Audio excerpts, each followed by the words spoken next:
One technique that an author uses to communicate themes and ideas is to create parallel characters within a novel. These characters will always have a strong quality in common, such as their place in the world or their attitude. They will be linked in some way, so the reader will associate them as a pair, but they will have differences as well. The author wants you to compare and contrast the two characters and see what those comparisons reveal.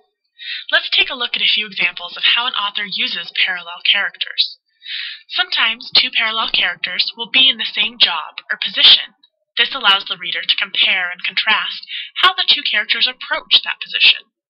Jobs and roles tend to have defined rules and parameters which a person behaves. So when comparing the characters, it's easy to see where and why they differ.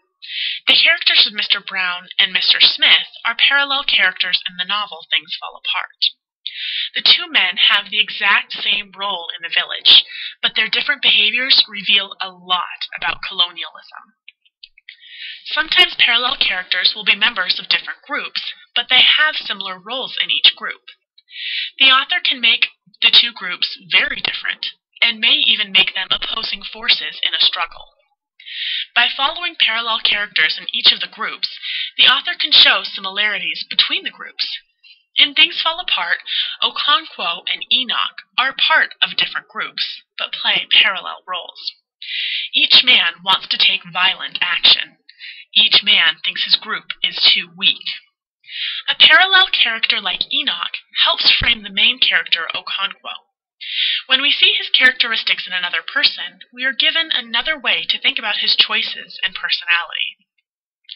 Sometimes the comparison between parallel characters is directly stated in the novel. Not only does the author note how one character reveals things about the other, people in the story do as well. In Things Fall Apart, Ikamafuna and Nwoye are parallel characters. Okonkwo sees them as a clear example of masculinity versus femininity, and is constantly drawing comparisons between the two of them, wishing Nwoye was more like Ikamafuna.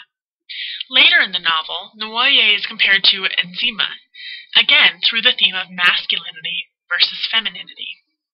Ironically, Okonkwo sees his daughter as a better example of manliness than his son.